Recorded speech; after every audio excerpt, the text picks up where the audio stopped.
A dim screen glows against his face as he smiles at a message meant to erase me. I stand in the doorway, my shoulder pressed lightly against the frame, pretending I just walked in, pretending I didn't see that smile arrive too quickly, too warmly for anything that belonged to us. The flickering bulb above the kitchen table sputters again, throwing a stuttered pulse across his cheek, slicing his expression into tiny flicks of light and shadow. He angles the phone a fraction inward, casual but careful, a gesture someone might miss if they weren't looking for it. "Everything okay?" I ask. Voice steady, the sound slow and neutral. He answers, "Yes, of course, everything's fine." Why wouldn't it be his tone, airy and dismissive, the same tone he uses when he's already planning an escape from scrutiny? I step closer, leaning a palm onto the table, watching the bulb's uneven glow glide across the screen before he locks it with a quick thumb. He looks up at me with the soft smile he's practiced for months, polite affection, mild interest, nothing too deep or revealing. Inside, my thoughts sharpen, slicing through the stillness calm. First questions, later, truth last.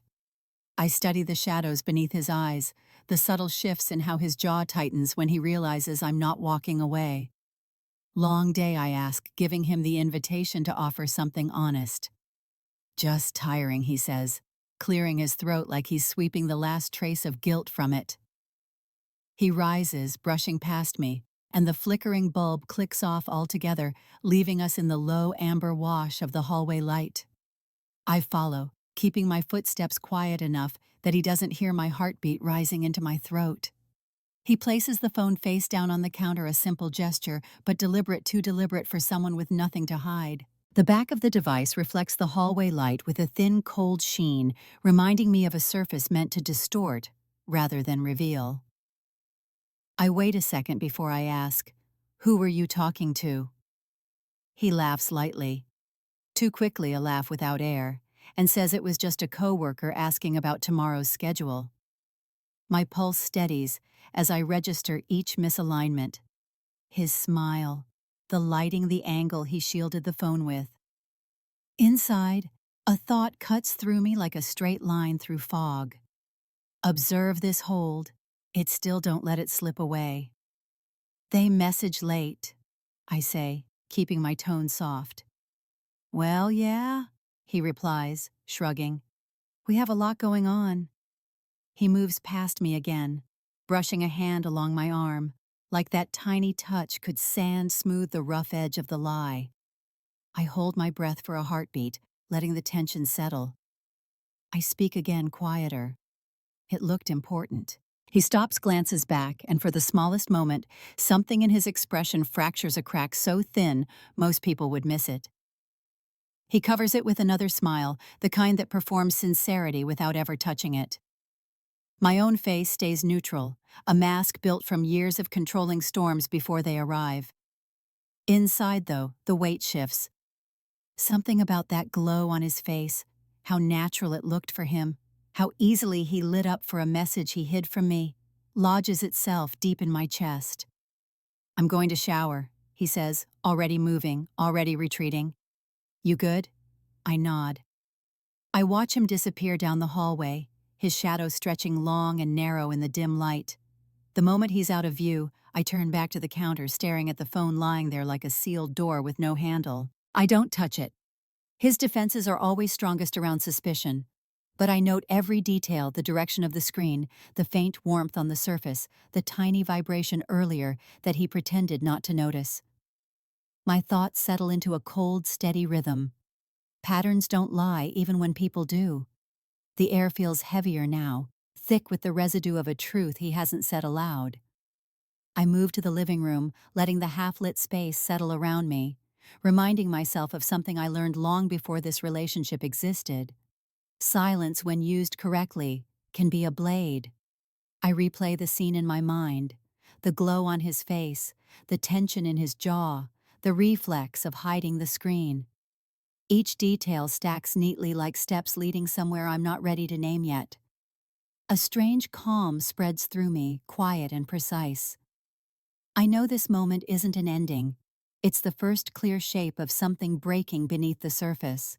I breathe in slowly, letting the shadows shift around the room, letting the reality of what I saw imprint itself before doubt can blur the edges. When Michael returns wrapped in steam and warmth, acting as if nothing significant just happened, I meet his eyes with a level steadiness. I know he feels more than he understands. He gives me another soft smile, one that hopes to reset the scene, but can't. The truth is already moving quiet, but unstoppable beneath every word we speak. I can feel the first crack widening even as he tries to hide it. The morning he left early for work, I walked into the kitchen and found the trembling key lying on the counter, vibrating softly from the draft, sneaking in through the cracked window. At the time, I told myself it was nothing more than coincidence, the sort of incidental detail that days are made of, but something about the way the key edged toward the lip of the counter made me pause. The apartment felt unusually quiet that day, the kind of quiet that doesn't soothe but unsettles. I leaned a hand against the cool surface and watched the key twitch a millimeter more before settling. And in that small movement, I felt a strange flick of unease I didn't yet have the language for. When Michael walked in behind me, adjusting the collar of his shirt like someone rearranging a rehearsed expression, he smiled and said he hadn't realized he left the window cracked. Draft must have knocked something loose, he joked, brushing past me, but his eyes didn't land fully on mine. I watched him move around the kitchen with a quickness that felt slightly out of sync with the calm tone he used. His morning routine had always been predictable. Today the rhythm was off by half a beat. He reached for his travel mug, but his grip hesitated as though he were listening for something beneath the conversation. Running late, I asked, noticing how he didn't meet my gaze. Just a little, he said, offering a smile that felt thin at the edges. I told myself not to overanalyze, but inside something tightened, tugging against a part of me that paid attention to patterns. When he stepped toward the door, I caught a subtle flicker of his reflection in the microwave's glass panel, his body moving confidently, but his eyes shifting away. A thin reflection wavers across the glass. The line struck me then, not as poetry, but as truth, a tiny, honest tremor in an otherwise polished image. I let him believe I wasn't watching closely. Sometimes distance grants clarity. After he left, the apartment settled into its uneven silence again, and I tried to focus on making coffee, grounding myself in tasks that had once made mornings feel stable.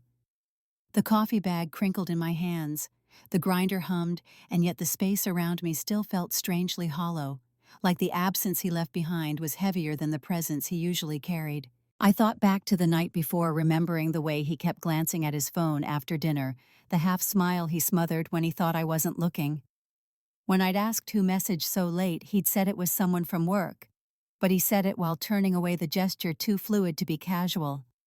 I told myself not to make assumptions, that people deserved trust, that relationships could withstand shadows if the foundation was solid. But today, something in the way that key trembled made me wonder if I had mistaken stillness for foundation. I sat at the table sipping coffee that tasted sharper than usual, and replayed his micro-hesitations, the way he'd paused before slipping his phone into his pocket, the awkward beat when I asked about weekend plans, the moment his laughter faltered before he reshaped it into something easier. My inner voice kept sifting through memories, connecting details like threads I hadn't meant to tie together. "You're overthinking again," he'd said last week when I pointed out he'd given two different explanations for why he was late coming home. I had dropped it then because his tone had been gentle, almost amused, and I had wanted to believe him. But my mind now revisited that conversation with new edges. Still, I tried to push back against the rising suspicion. I reminded myself that ambiguity didn't always mean deception. Sometimes people were simply tired, distracted, human. Yet even as I argued with myself, another thought slid into place with quiet certainty. The smallest inconsistencies often reveal the largest truths, if given enough time to breathe.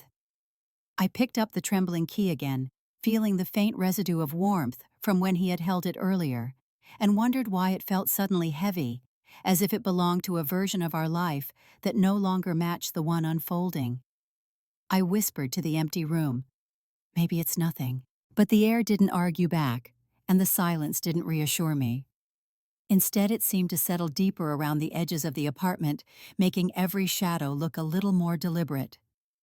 I walked through the rooms he'd touched only minutes before, and tried to locate the source of the unease. Maybe it was in the hurried way he'd fastened his watch. Maybe in the slight tremor in his voice. Maybe in how he'd said, "I'll text you later," without looking up from his phone. Or maybe my breath caught here it was, in how easily he assumed I wouldn't ask questions. I realized then that trust becomes fragile the moment it's taken for granted. When I finally opened the window, fully letting the draft sweep into the kitchen with a cold, cleansing line of air, the trembling key slid an inch and stopped. I stared at it for a long moment, thinking about how something so small could tilt the balance of an entire morning. I didn't know it yet, but that tiny vibration marked the first warning. I remembered that the apartment had felt too quiet after Michael left that morning, the kind of quiet that invited questions I wasn't ready to ask out loud. And as I sat at my desk with my laptop open, I caught the glass reflection of my own face, layered faintly over a small sync notification that blinked into the corner of the screen. It vanished almost instantly, just a quick flicker from an account we were never supposed to share. But the preview it left behind was enough to make my breath still. I clicked into the log before the system could purge it. And there it was. Ref, GL42, a time 21. 17 timestamp, tied to a screenshot he'd saved on his phone. One that contradicted where he'd claimed to be last night. My hands didn't shake, though I expected them to.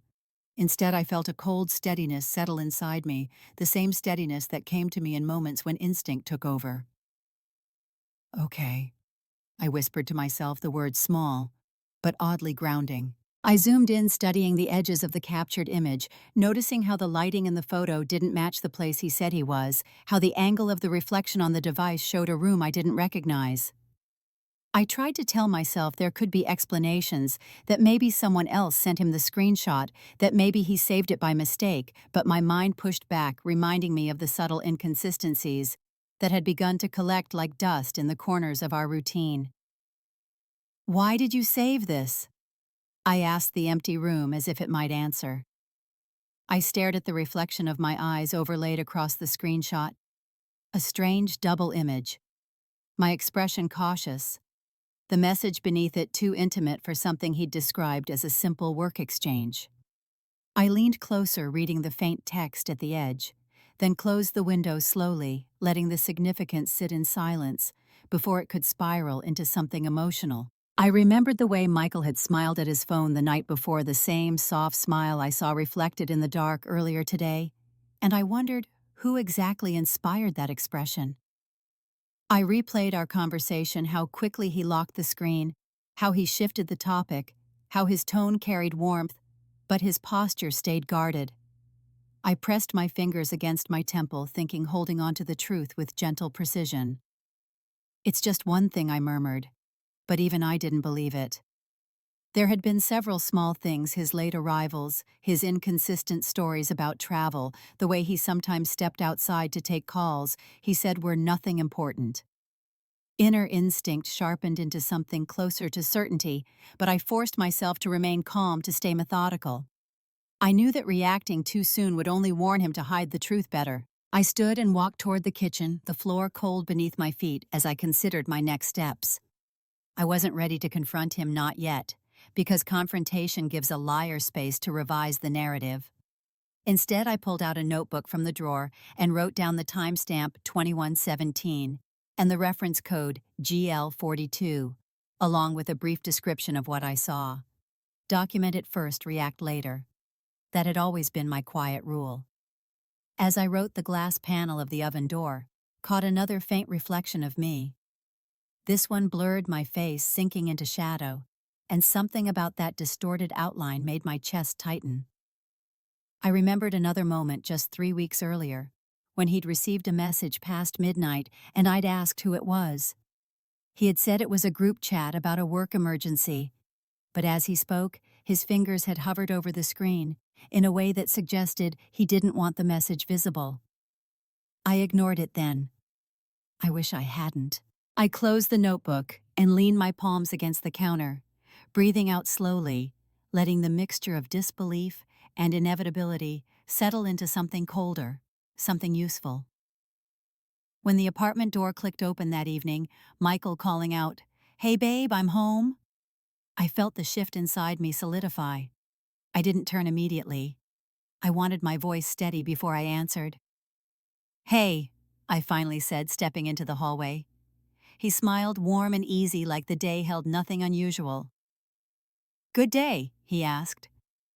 "Interesting," I replied, watching how his expression twitched for half a second.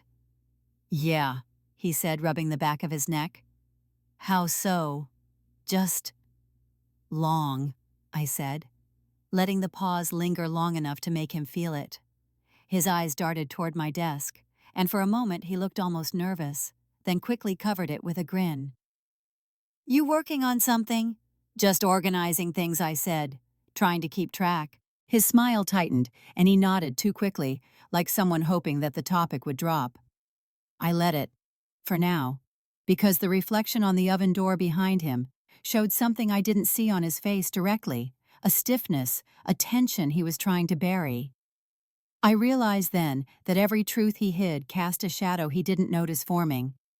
I walked past him and turned on the sink, letting the water mask the silence as I thought, calculating the next step. I didn't know where the trail would lead yet, but I knew it had started. The timestamp burned itself into my mind as the first undeniable crack. I remembered pushing open the cafe door that afternoon, my hand brushing the cold doorknob, its chill running sharply up my arm as if warning me to brace myself before I stepped inside. The room hummed with quiet conversation and low music, a place where nothing should have felt threatening, but the moment I spotted Megan across the room, waving with a soft smile, like she wasn't the unwilling link between two worlds I hadn't yet acknowledged, something in my chest tightened.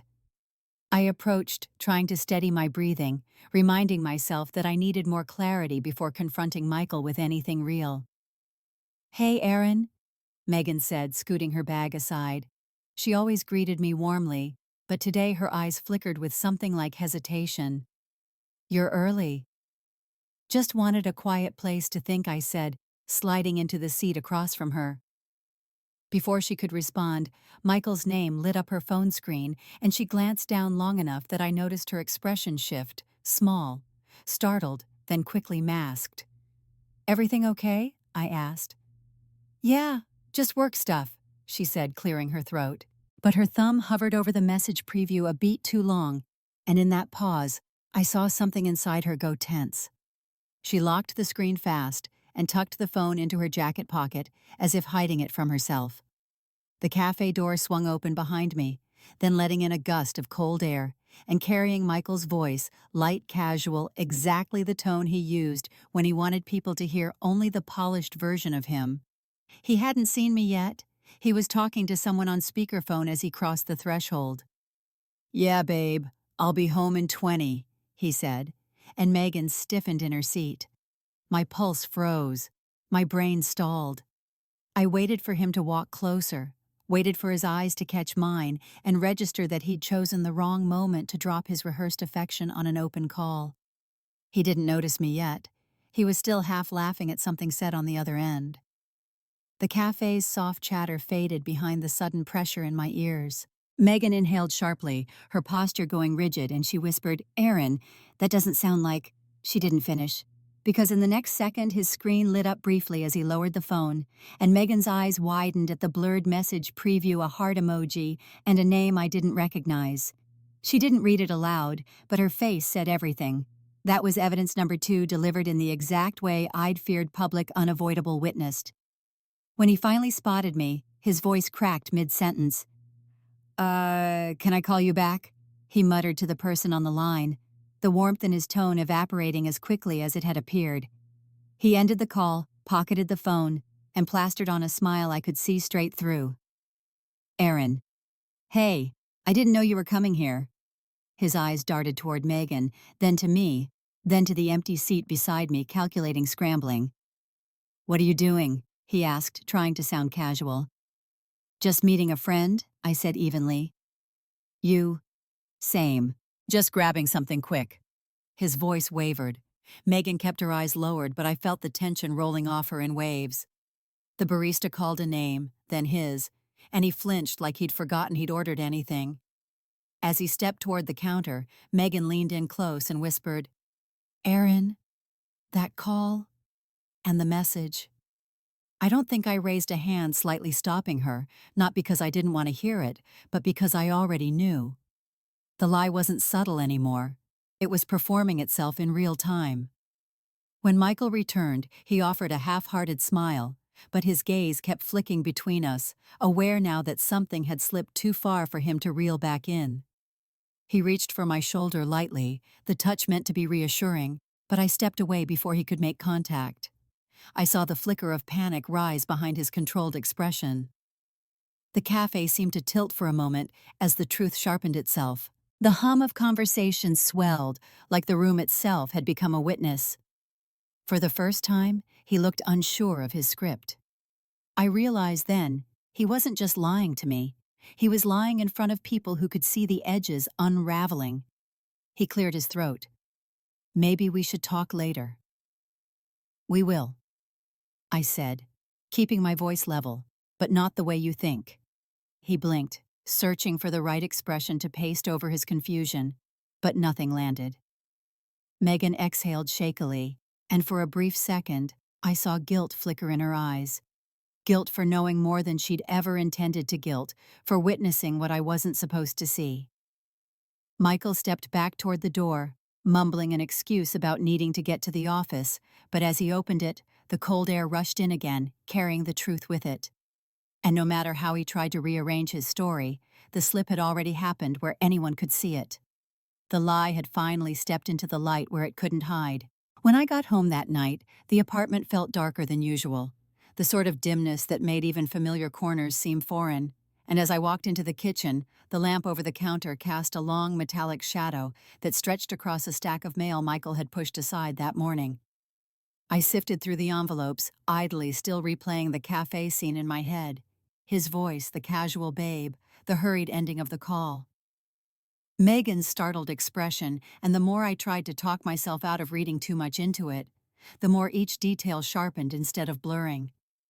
My fingers brushed against a folded slip halfway down the pile, and something in the way it was tucked, deliberate but rushed, made me pause.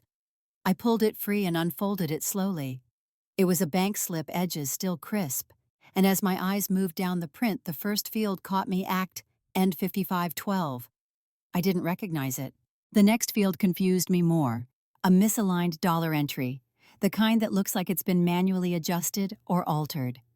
My heart didn't race.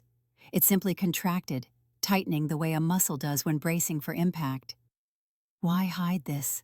I whispered to myself. A quiet room doesn't answer, but it reflects intention, and this slip felt intentional, hidden, not misplaced. I looked again at the numbers, tracing their alignment, seeing in them the same inconsistencies that had started appearing everywhere. I thought about the screenshot I saved earlier, Ref GL42, time 21:17, and how this slip slotted beside it like the next piece of a puzzle I never wanted to solve. The door clicked behind me then, and I turned just as Michael walked in, loosening his tie with a sigh. The kind of sigh meant to project exhaustion, not deception. "Hey," he said, smiling faintly. "You're home early." "Not that early," I replied, folding the slip between my fingers before he could notice. His eyes scanned my face, searching for clues about my mood. He always did that when he felt something shifting beneath the surface. "Everything okay?" he asked. "Fine," I said, placing the slip casually on the counter behind me. He didn't see it, but I noted how he glanced toward the mail stack as if checking whether anything was out of place. I stepped into the light, letting the metallic shadow stretch between us again, its cold line cutting across the tiles like a warning neither of us named. "Long day?" I asked. "Yeah," he said. "Meetings, traffic, you know." I studied him quietly, letting my silence carry meaning. He shifted, uncomfortable. What he asked, forcing a laugh. "You're staring." "Just thinking," I said, "about details." His smile flickered. "Details." You know I said the little things that add up. He swallowed, and the tension in the room thickened. I moved past him to pour water into a glass, giving myself a moment to steady the rising certainty inside me. He followed. Is something wrong? He asked again. I glanced over my shoulder. Should there be? His jaw clenched, a subtle reflex he always tried to hide. Aaron, if something's bothering you, we can talk about it. We can, I said, turning back to face him when we're both ready to be honest. The look he gave me then wasn't confusion. It was recognition, a flicker of fear from someone who knows a truth is closing in. He exhaled long and slow, then leaned against the counter. I don't know what you're implying, he said carefully. Then don't assume anything, I replied, unless something's on your conscience. The silence that followed wasn't peaceful. It was charged like two people holding different maps of the same landscape, neither willing to reveal which is real. He finally asked, Did something happen today? I almost smiled. A few things I said. His posture stiffened, and he attempted a lighter tone. Work stuff. Something like that. I walked past him again this time, letting my fingers brush the edge of the mail stack so he'd notice. And he did. His eyes darted to the spot where the bank slip had been. Did you go through the mail? He asked, voice too casual. Just sorting, I said. He hesitated, then asked, Anything interesting? The question betrayed more than he meant it to.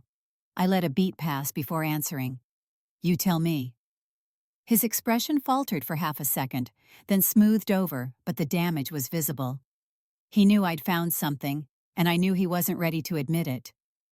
I stepped closer, lowering my voice. Michael, do you ever think about how lies look when they stack up? He blinked, then shook his head slightly. I don't know what you're talking about, he whispered, but his voice betrayed him. I placed the glass in the sink, letting the sound echo just enough to break the tension. I'm going to take a walk, I said, clear my head. He nodded too quickly, relieved at the temporary escape. As I walked toward the door, I felt the weight of the bank slip in my pocket, its folded edges pressing like a quiet truth waiting to be unfolded. The numbers proved the pattern wasn't accidental anymore.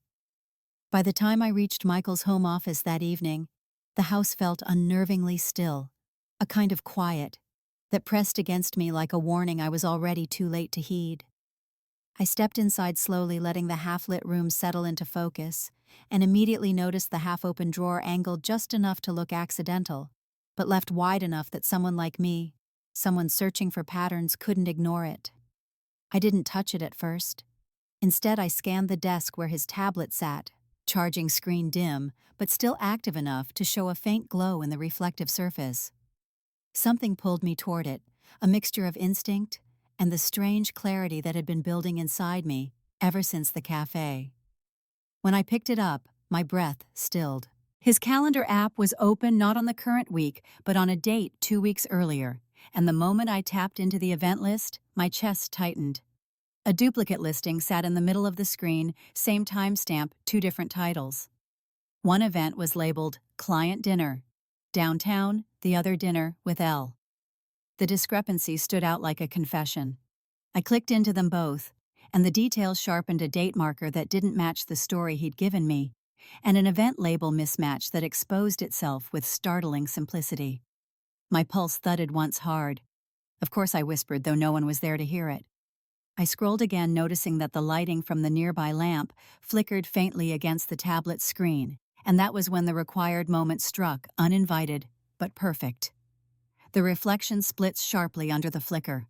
The line passed through me like something pre-written in the walls, the exact image of 2 lives overlapping where only one should exist. His half-open drawer, the fractured reflection, the duplicated event, each detail aligning into a truth I couldn't deny.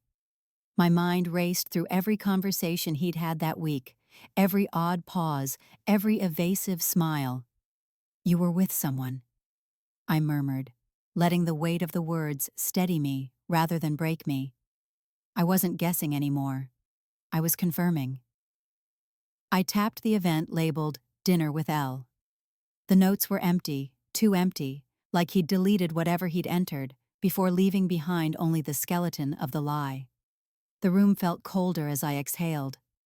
I reached toward the half-open drawer, hesitating for a second before pulling it just an inch further. Inside lay scattered receipts, printed itineraries, a hotel loyalty card, things he claimed he barely used. My fingers brushed the card, its plastic edge catching in the dim light. "Michael," I whispered to myself, "you really didn't expect me to look this closely, did you?" Just then, the sound of water shutting off in the bathroom made me freeze. He was home earlier than I expected. I slid the drawer back into place, carefully making sure it looked untouched, and stepped away from the desk before the floor creaked under my weight. And then I heard his footsteps approaching. When he entered the hallway, he paused, sensing something off the way animals sense weather before it breaks. "Aaron," he called.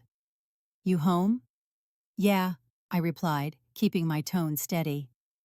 He walked into the office doorway, towel draped around his shoulders, steam still clinging to his skin. His eyes flicked across the room, assessing. "What are you doing in here?" he asked lightly, but his voice carried an edge he tried to hide. "Just looking for a charger," I lied. "My phone's dying." He nodded slowly, eyes narrowing just slightly. "Mine's somewhere around here." "I can—" "No," I said. "It's fine. I found one." His posture shifted, tense, calculating. He recognized something in my tone, and for the first time he seemed genuinely afraid of what I might know. I stepped past him, brushing by his shoulder, and felt him inhale sharply, as if trying to read the meaning in my silence. "You okay?" he asked again. "You seem different." "Do I?" I answered, walking toward the doorway. "Maybe I'm just seeing things clearer now." His expression flickered, not confusion this time, but a deep, instinctive fear. He reached out lightly, touching my arm. "Aaron, if something's going on, just talk to me." "I will," I said quietly, "when you stop rearranging the truth." The sentence hit him more directly than I expected. His hand dropped. His jaw tightened, and he stared at me like a man watching a structure he built start to crack. I didn't stay long enough for him to assemble a response. I walked toward the living room, listening to the silence expand behind me, knowing the truth no longer lived in shadows. This was the moment the second spike hit the one where doubt becomes certainty, and certainty becomes preparation. As I reached the doorway, I glanced back, catching the faintest view of him, standing by the desk, staring at the tablet he must have noticed was out of place. The duplicate entry told me his two lives were finally colliding. The next morning, the clouds hung low and heavy, the kind of gray that seemed to press the city downward. And when I reached the office, the first thing I noticed was Jason standing near my desk, with his jacket slung over one arm, the fabric of his rain-wet sleeve dripping onto the carpet in a thin, steady line. He wasn't the type to wait for people unless it mattered. "Got a minute?" he asked quietly, glancing around as though he didn't want anyone else listening. I nodded, feeling a twinge of anticipation coil in my stomach. We walked toward the far end of the hallway, where the lights flickered inconsistently, forming a narrow corridor of dim gold and shifting shadow. He opened his laptop halfway, shielding the screen with his body. "I thought you should see this," he murmured. I leaned in, expecting something small, something that would raise questions but not answer them outright. But the moment the log loaded, my breath caught. It was an access record, door log 0318, tied to Michael's ID code. But right beneath it, the second field made my pulse sharpen. User tag mismatch. "This was from Tuesday," Jason whispered. "He logged into the building at 3:18 a.m., but the tag linked to his credential doesn't match the device he usually uses."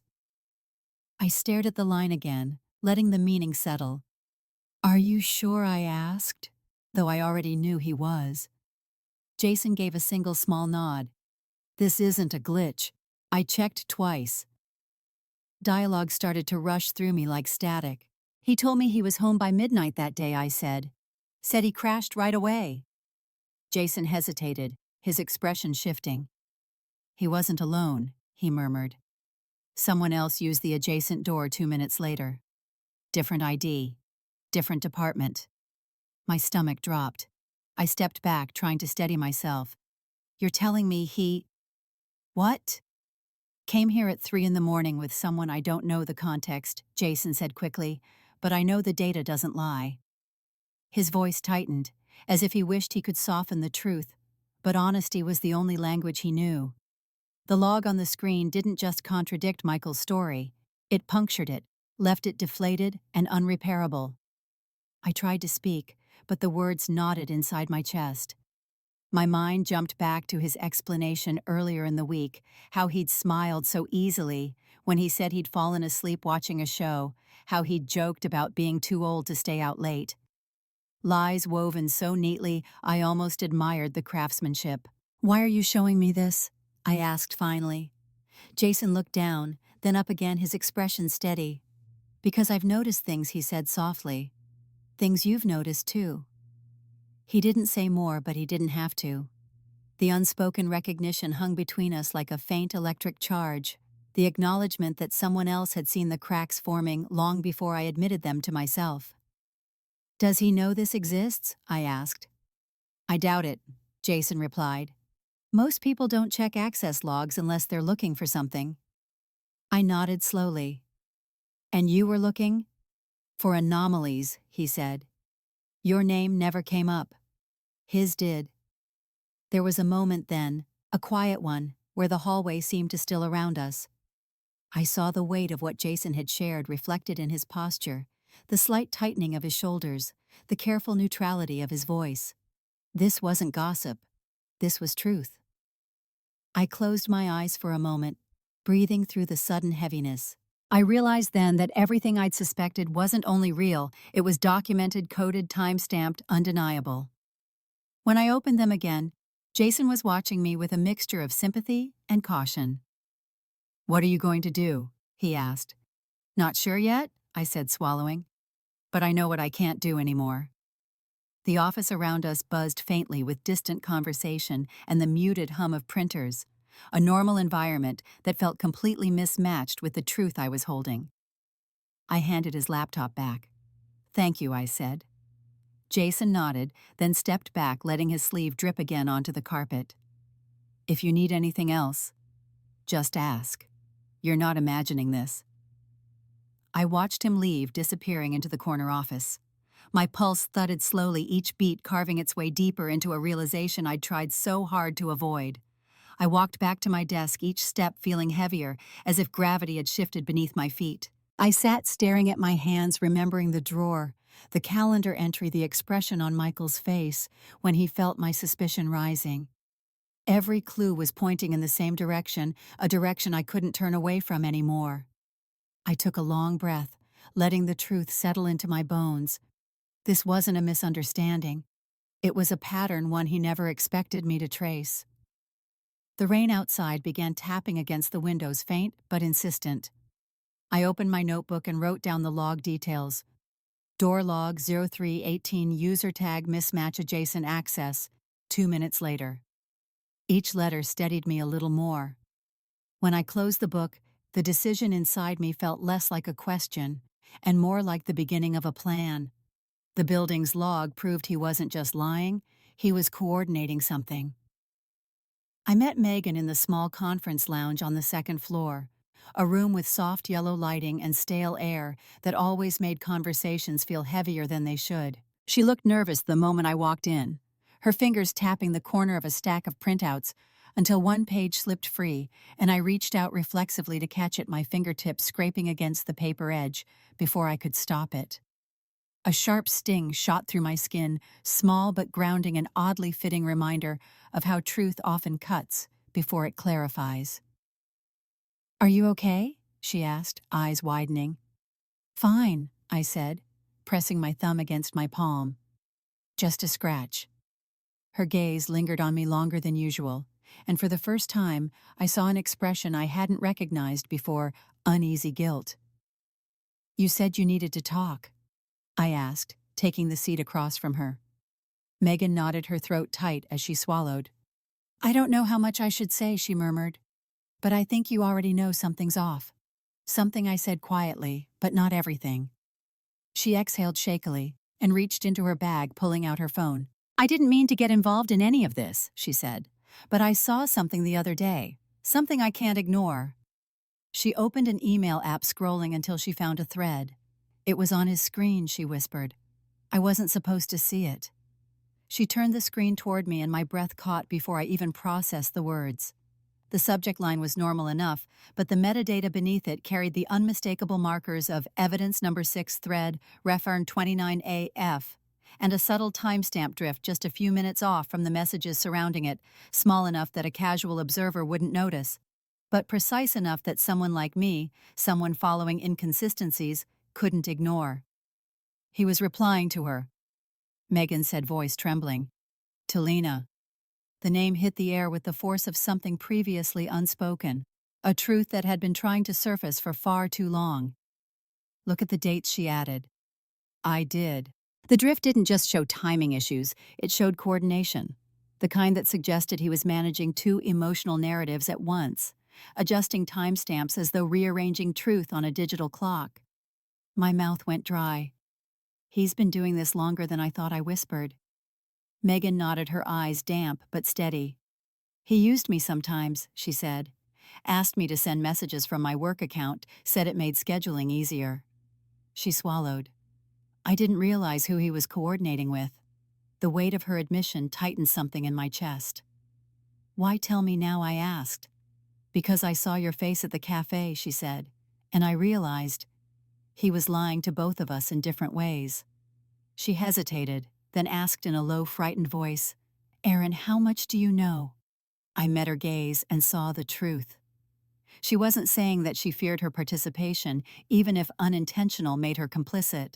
Enough to know the lies weren't isolated, they were built into the structure of his life. She exhaled, almost collapsing into the chair. I'm so sorry, she whispered the phrase, trembling with more sincerity than anything Michael had given me in weeks. I didn't want to be a part of this. I nodded, knowing she wasn't the architect of the deception, just another thread he tugged when it served him.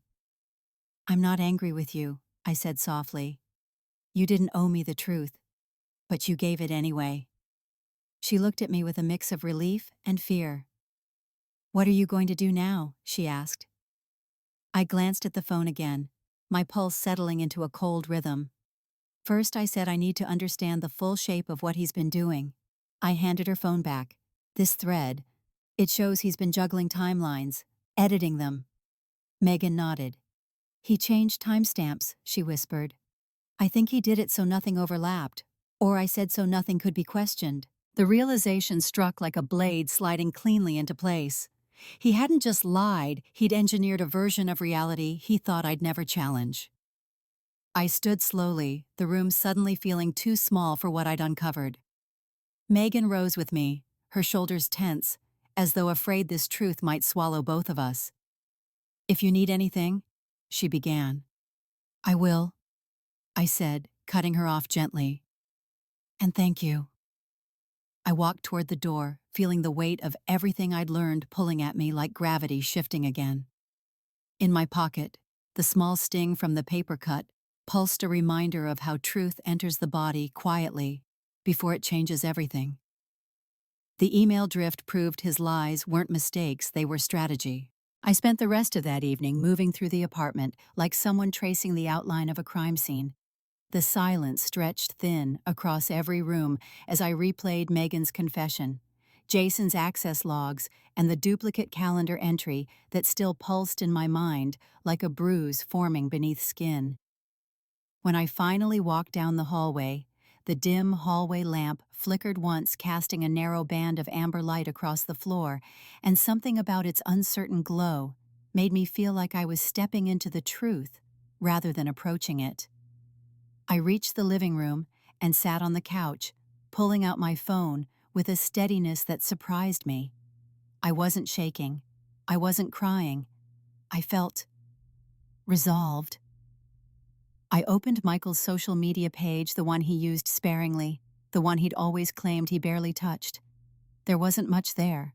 Photos from work dinners, a couple of landscape shots from trips he'd taken alone, a handful of group photos.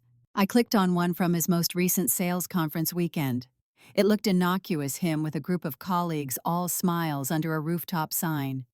But when I pulled up the metadata, the truth materialized fast and cold. There it was. Evidence number 7. A location pin mismatch marking a place 2 cities away from where he said the conference had taken place.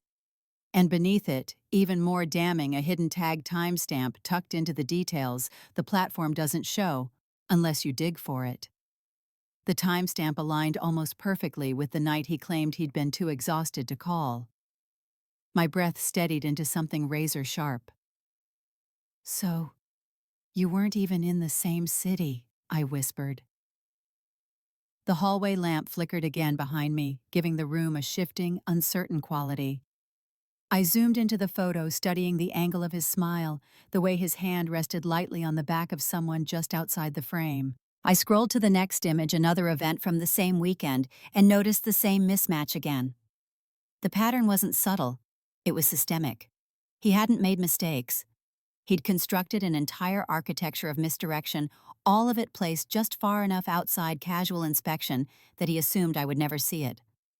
I leaned back into the couch, letting the truth settle into place. That was when my inner monologue tightened into focus. If he could lie so thoroughly, so cleanly, while sitting across from me at breakfast each day, what else had he rewritten? The thought wasn't painful anymore, only clarifying. I heard the front door open, then a soft click that reverberated through the quiet. Michael stepped inside, humming under his breath, hanging his jacket with a casual ease that felt obscene in the presence of so much truth. "Hey," he called, voice light. "Didn't hear you in here." I didn't look up immediately. Instead, I took one more slow breath, letting the weight of the metadata settle into my bones. Then I turned the screen toward myself, not him. "How was your day?" I asked, my tone even measured. "Busy," he said, walking closer.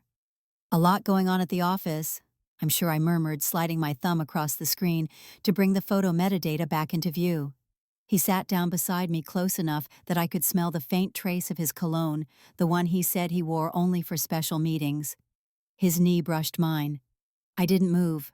I kept my voice calm, almost clinical, the way someone does when gathering the last critical piece of information before filing a final report. "You ever think about how photos can lie?" I asked. He laughed a little. "Filters?" "No," I said. "Details." He shifted. "Details metadata," I said softly. His breath hitched almost imperceptibly. I knew then he felt the truth closing in, even before he understood which part of it I'd uncovered. I waited, giving him a moment to speak. He didn't. Silence spread between us, widening like a seam splitting open. I turned the phone toward him just long enough for him to see the location pin beneath the rooftop photo. His eyes widened a fraction of a second, then narrowed, then darted away, reaction, calculation, denial, all in 3 seconds. "That's weird," he said. "That must be a glitch." "You traveled 2 cities away by glitch?" I asked softly. He swallowed, mouth opening, closing, then tightening as he searched for something coherent. I didn't let him speak yet. "And this timestamp," I scrolled to the hidden field. "This also a glitch." His silence answered louder than words. The truth wasn't in his explanations. It was in his inability to form one. I stood slowly, letting the dim hallway lamp cast my shadow long behind me. "Michael," I said quietly, "you didn't just lie. You built a system of lies." He rose too, reaching for my arm. "Aaron, please." "Not now," I said. "Not until I understand the full story."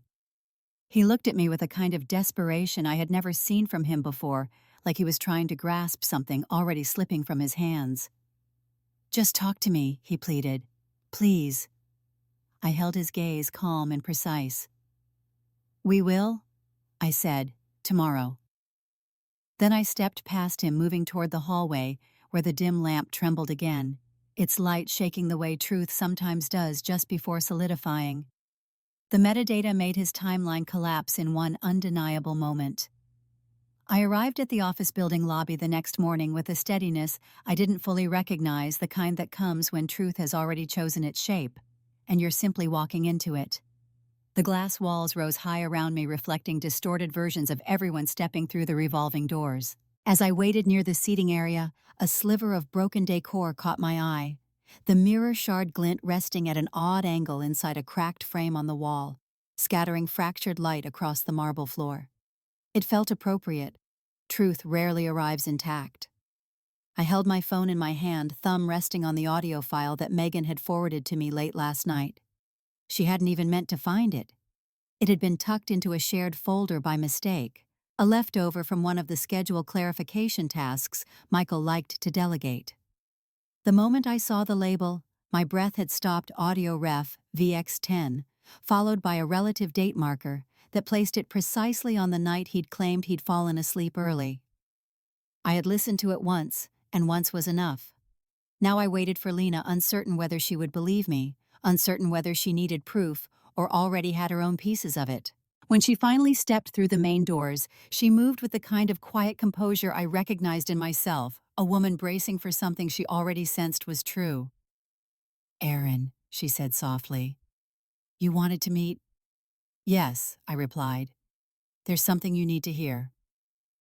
She hesitated, glancing around the lobby, where people moved in and out, their conversations echoing lightly off the tall glass. Here she asked. "It has to be here," I said. "This isn't something that should stay hidden." She nodded slowly, as though she understood the weight of being blindsided by someone's secret life. "Okay," she said. "Play it." I tapped the file before I could second-guess the moment. The recording began with the static rustle of movement, then Michael's voice, warm, familiar, affectionate in a way that made my stomach twist. "Hey," he said in the voicemail, his tone soft in a way he never used with anyone, but someone he was trying to charm. "I just left her place.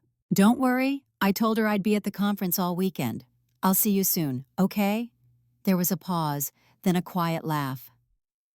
"You know you're the one I actually come home to." The sound of it traveled through the lobby, carried by the acoustics of the open space. Conversations slowed. Footsteps paused. The world seemed to tilt into silence. I watched Lena's face freeze, not with shock, but with recognition. She closed her eyes, inhaling sharply, as if confirming something she had long suspected, but never had the evidence to confront. He rehearsed the truth for both of us, but delivered it to neither. People nearby turned their heads just slightly, unwilling to stare openly, but unable to pretend they hadn't heard. Michael's voice echoed once more from the speaker. "Don't message me for the next hour. I told her I'm exhausted and going to bed." The finality of it hit the air like a dropped match on dry ground. When the audio ended, the silence around us grew dense. Lena opened her eyes slowly, and something inside them had changed. No confusion, no denial, just the calm acceptance that comes when the world finally stops lying to you. "How long have you known?" she asked quietly. "Not long," I said, "but long enough to see the pattern." Her jaw tightened, and she nodded once sharply. "I had pieces," she whispered. "Little things. But this?" She didn't finish. She didn't have to. The sound of the elevators chiming drew both our eyes upward, just as Michael stepped out of one, smoothing the sleeve of his jacket, like a man preparing for a normal day. He walked into the lobby with his usual easy stride, until he saw us. The blood drained from his face so quickly I almost heard the silence that followed. "Aaron," he said slowly. "Lena, what? What is this truth?" I said. He looked between us, searching for a lie he could salvage, but the shape of the moment didn't allow for improvisation. I held up my phone, replayed the last line. "You're the one I actually come home to." His eyes widened, his breath faltered. "I can explain," he whispered. Lena stepped forward, her voice steady and devastating. "Don't," she said. "You've explained enough without meaning to." Michael looked at her, then at me, then around at the people pretending not to watch. His composure cracked like something brittle under strain. "Everything you built collapsed the moment you forgot which lies you told to which life." He opened his mouth again, but nothing coherent came out, only fragments, excuses, attempts to stitch together a timeline already torn open in public light. I took one small step back, then another. This conversation doesn't belong to you anymore, I told him. You chose that. His shoulders caved inward. Lena turned away first, and I followed, leaving him standing in the center of the lobby, surrounded by reflections he could no longer control. The voicemail's echo left no path for him to hide anymore. The air outside the building felt colder than it should have as I stepped into the courtyard, the lingering echoes of the voicemail still pulsing faintly through my chest. I kept walking until I reached the far edge near the loading area, a place where the shadows stretched long across the pavement and the muted hum of traffic blurred into steady background noise. Michael followed behind me, his footsteps uneven, hurried, trying to catch up to a truth he'd lost control of hours earlier. Lena stayed several paces back. Her arms folded, her posture, the calm of someone who no longer doubted anything. I turned as he reached me, and the movement of a passerby flicking a cigarette sent a thin spiral of smoke drifting upward, the cigarette ash falling in a slow, almost delicate arc between us. Michael exhaled hard, trying to gather himself. "Aaron, please," he said, voice fraying at the edges. That voicemail, it wasn't what it sounded like. It was exactly what it sounded like, I replied, keeping my tone steady. He stepped closer, shaking his head. "I swear to you I can explain. Things got complicated. I didn't mean for... You didn't mean for us to compare notes?" I asked. "Didn't mean for your stories to overlap?" I glanced back at Lena, who watched him with an expression neither angry nor emotional, simply done. He swallowed hard. "I messed up," he said. "I know that. But it wasn't all a lie." "Which part?" I asked quietly. "The dinners. The trips. The calls you took outside. The nights you said you were exhausted. The conference you never went to." My voice didn't rise. It didn't need to. Each question landed with the weight of evidence he couldn't deny anymore. He reached for my arm, but I stepped out of his touch, and the rejection made him flinch. "I loved you," he said. "Both of you. I just..." His words tangled into silence. His confession wasn't courageous, it was cornered. Love doesn't split itself into parallel timelines, and hope no one checks the timestamps. I watched him break a little at that, his shoulders collapsing inward. "Okay," he whispered. "Okay," I lied. "But I can fix this." "No," I said, and the word landed between us with a clarity he couldn't dodge. "You can't fix something you didn't build with truth." A gust of wind pushed through the courtyard, then lifting the last bit of cigarette ash from the ground and scattering it across the concrete like the remains of something burned through long ago. Michael rubbed his hands together nervously. "I didn't want to hurt anyone," he muttered. "You did," Lena said from behind him, her voice calm and level. "And not just with your choices, with the way you made us doubt ourselves." He turned to her, eyes wide, as if he'd forgotten she had her own story of betrayal woven parallel to mine. "Lena, I swear I never meant..." "Stop," she said gently. "You rehearsed those lines for both of us. They don't work anymore." He looked back at me, desperation thick in his expression. "Tell me what I can do." "Listen," I said. He froze. I took a slow breath. "You lied to me in rooms where I trusted you. You lied to her in rooms where she believed you. You lied to yourself in every room in between. And you kept going because you mistook our calm for blindness." For a moment, something flickered in his eyes. Maybe recognition, maybe regret, maybe just the collapse of a story held together too long by hope and habit. "I didn't know how to stop," he whispered. "You don't get credit for stopping only when you're caught," I said. "You're not sorry you lied. You're sorry we found the truth." His mouth opened, then closed, and I saw the moment the weight of it all finally settled on him. Lena stepped closer, standing beside me, not behind. A united front. Not because we planned it, but because truth aligns people who have been wronged in the same shape.